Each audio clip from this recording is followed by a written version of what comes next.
Okay, now that we have all our letters, we're going to go in the next part of our program, go to File, click New, and then we're going to go make sure we're in English units.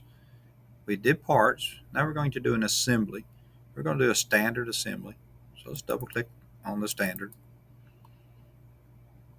So this time we have a place icon. So we're going to click place. And I have all the letters. You got to find your name blocks. I'm going to start with C. I'm going to open. It doesn't matter where you click on the first one, it's going to place it in the middle every time anyway. But you can roll the wheel to make it smaller. I know that I'm going to need two C's eventually, so I'm going to go ahead and click a second time. So I have two of them. I'm going to click on place again.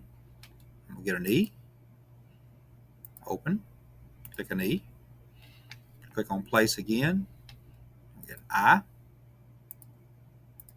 And click it one more time for me. And we get an L.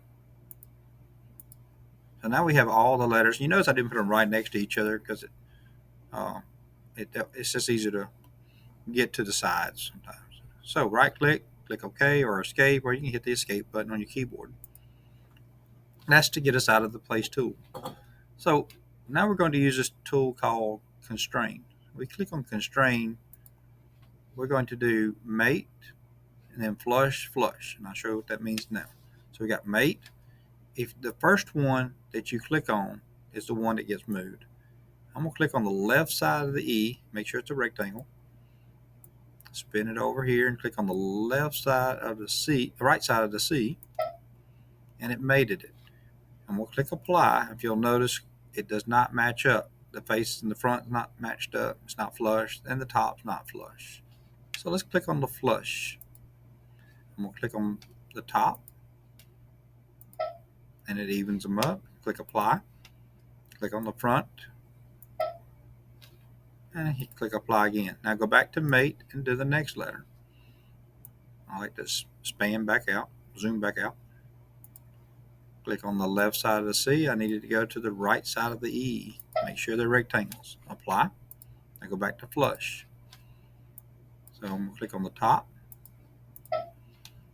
And I'm going to click on the front or back. It doesn't really matter. Apply. And go back to mate. That's mate, flush. Make sure it's a rectangle. Apply. Click back on flush. Flush the tops. Apply. Flush the front. Apply. One more time. Back to mate. And click on the left side of the L and the right side of the I. Hit apply. I know it may look like, and if you don't hit the flush, watch what happens. See, it moves. So it just stays next to it. Go back to constrain, go back to flush. Click on the tops, apply. Click on the front, apply. And if you notice when I grab it, all the pieces stay together now. So now you have your name block assembled to spell your name. Don't forget to hit File, Save As. Make sure you go in your folder and name it accordingly. That makes sense, like your name.